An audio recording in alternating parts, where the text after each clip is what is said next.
खास मुलाकात की श्रेणी में आज हमारे साथ है राष्ट्रीय लोकतांत्रिक पार्टी के डीडवाना के प्रभारी मदन बलारा, जो हमें अपने साथ अपने कुछ डीडवाना विधानसभा क्षेत्र को लेकर अपने विचार शेयर करना चाहते हैं और जानते हैं कि किस तरह से लोकतांत्रिक पार्टी डीडवाना में अपना भविष्य देख रही है और डीडवाना में किस तरह से भारतीय जनता पार्टी और कांग्रेस के कार्यकाल को देखते हैं, क्योंकि विपक्ष की भूमिका में भारतीय जनता पार्टी है और सत्ता पक्ष में कांग्रेस का यहाँ से स्थानीय विधायक होने के कारण इनसे जानते हैं कि किस तरह से आप विधायक के कार्यकाल को देखते हैं, किस तरह से आप भारतीय जनता पार्टी के ऊपर अपनी टिप्पणी करेंगे और किस तरह से राष्ट्रीय लोकतांत्रिक पार्टी का भविष्य डीडवाना में देखते हैं। हनीफ भाई, लगभग यहाँ राजस्थान में सरकार बने हुए 4 साल होने को है, बहुत कम समय बचा है। हमने इन 4 सालों में यहाँ सरकार नाम की कोई चीज़ नहीं देखी। यहाँ के विधायक जी के विकास की बात आप छोड़ दीजिए, अगर किसी सड़क पर इन्होंने लाइनिंग भी करवा दी होती या एक खड्डा भी भरवा दिया होता, आप डाणी में चले जाओ, गांव में चले जाओ, शहर की व्यवस्था देख लो, गंदगी देखो, अस्पताल जो जनता ने अपने पैसे से तैयार करवाया था जिससे उसको जिला चिकित्सालय का दर्जा मिला, उस अस्पताल की हालत देखो। यहाँ जो तहसीलदार साहब बैठे हैं, वो तहसीलदार साहब को 3 बार कलेक्टर ने एपीओ कर दिया कि ये नाकारा तहसीलदार है, फिर भी उनको बार बार वापस ला के लगाया जा रहा है, उनके द्वारा गलत कार्य करवाए जा रहे हैं।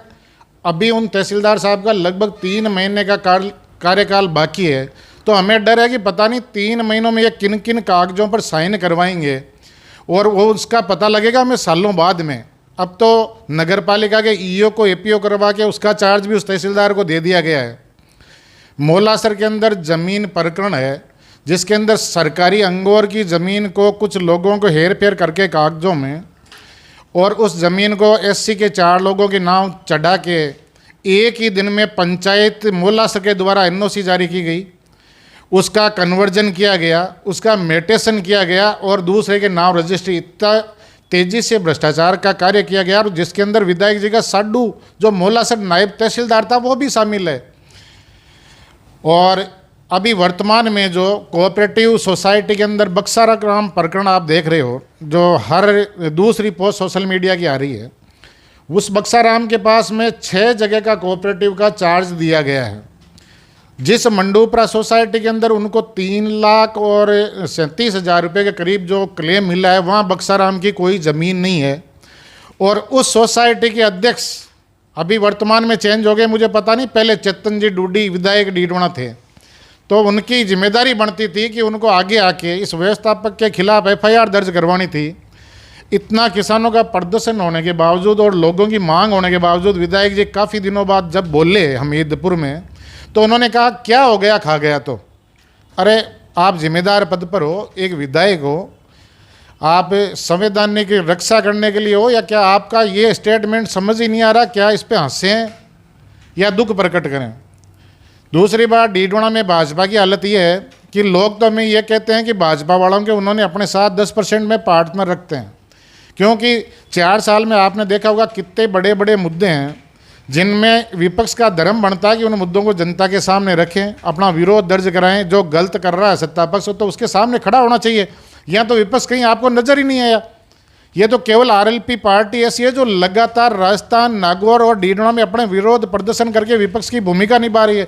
आप किसी भी मुद्दे को देखिए, दलितों पर लगातार अत्याचार किए गए हैं, अल्पसंख्यकों पे अत्याचार हो रहे हैं, यहाँ मुग्ध में हो रहे हैं, प्रदर्शन, हजारों लोग डीडवाना में प्रदर्शन करते हैं, लेकिन सरकार और विधायक जी के कोई कान पर जूं तक नहीं रेंगती। ये क्या हो रहा है? जिनके वोट लिए आपने, जिन अल्पसंख्यक और दलितों ने आपको भर भर के, झोली भर भर के वोट दिए हैं और जाटों ने आपको वोट दिया, अदर कास्ट ने आपको वोट दिया, तो आपका दायित्व बनता है कि आप इन सब मामलों के अंदर हस्तक्षेप करें और न्याय करवाएं। अब क्योंकि चुनाव में मात्र 1 साल बचा है, आने वाला जो 2023 का वो पूरा साल चुनावी रैलियों में और चुनाव की तैयारियों में निकलेगा, आप राष्ट्रीय लोकतांत्रिक पार्टी का भविष्य किस तरह से देखते हैं डीडवाना, नागौर और राजस्थान?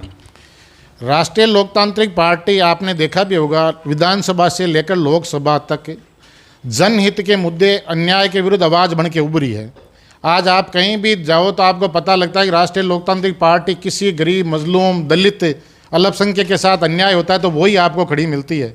विधानसभा के अंदर कोई मामला होता है तो सबसे पहले आरएलपी के विधायक ही उस मामले को उठाते हैं। तो राजस्थान की जनता ने समझा है कि हमारा भविष्य किन के हाथों में सुरक्षित है। आने वाले टाइम में हम डीडवाना, नागौर जिले सहित राजस्थान में चुनाव लड़ने जा रहे हैं और लोग जिस तरह का हमें रेस्पॉन्स लोगों से मिल रहा है, लोगों ने हम पे भरोसा जताया है। विशेष करके दलित और अल्पसंख्यक वर्गों को भी पता लगा कि हम सच को सच और कहने की हिम्मत रखते हैं, कोई बिना लाग लपेट के। तो आप ये मान के चलो कि आगे जो भी सरकार बनेगी उसमें हमारी महत्वपूर्ण भूमिका रहेगी। डीडवाना के आपने विधायक की आपने बात कर ली, उनके साथियों की बात कर ली। डीडवाना में अभी हाल ही में एक प्रधान ने इस्तीफा दिया है, जो कांग्रेस पार्टी को समर्थन देकर उसने कांग्रेस की लाज बचाई थी एक तरह से, नहीं तो मोलासर पंचायत समिति भाजपा के खाते में जा सकती थी। और यहाँ के विकास को लेकर आप क्या कहेंगे कि डीडवाना में जिस तरह का कार्यकाल रहा है उस कार्यकाल को लेकर क्या कहेंगे? देखिए, आप जिस उप प्रधान की इस्तीफे की बात हो रही है, उस उप प्रधान ने इनका प्रधान बनने में सबसे महत्वपूर्ण भूमिका थी, नहीं तो इनका प्रधान बनने का कोई मतलब ही नहीं था। उस उप प्रधान ने भी इस भ्रष्टाचार से त्रस्त होकर अपना इस्तीफा सौंपा है। ठीक है, विकास कार्य का तो डीडवाना में आप किसी से पूछ लो, कहीं कोई विकास दिखे। मुझे तो कई बार अचंभा होता है कि वो विधायक जी के समर्थक लिखते हैं किसान केसरी और विकास पुरुष। जो पूर्ववर्ती सरकार ने डीडवाना के अंदर इतने विकास कार्य कराए थे, उनकी अगर सफाई भी करवा दे तो भी हम इनका विकास मान लेते। आए दिन हम सोशल मीडिया पर देखते हैं कि विधायक जी द्वारा फीते काटे जा रहे हैं, शिलान्यास किया जा रहा है, आप कह रहे हैं कि विकास नहीं हो रहा है। वो जितने भी फीते वो लोग काटते हैं, आप उनके पीछे जाके डिटेल चेक करिए।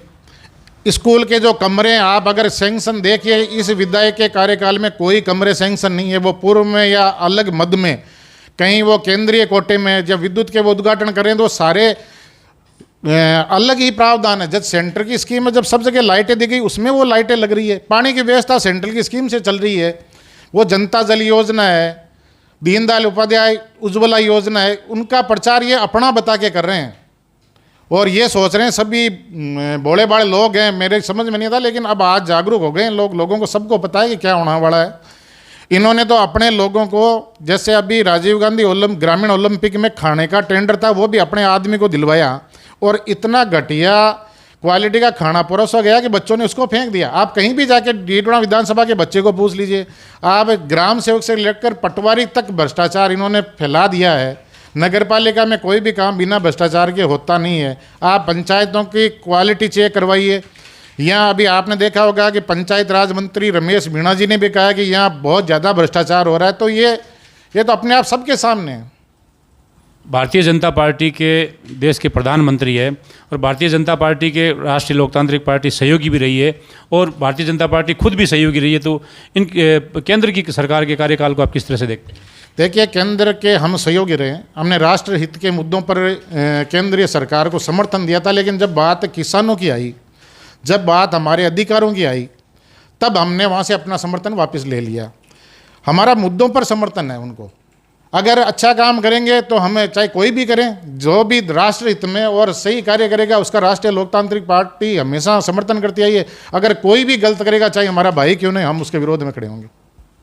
तो मतलब ये माना जाए कि डीडवाना से भी राष्ट्रीय लोकतांत्रिक पार्टी का उम्मीदवार आने वाला है और नागौर की 10 विधानसभा क्षेत्र में ये तय मान लें कि राष्ट्रीय लोकतांत्रिक पार्टी चुनाव लड़ेगी।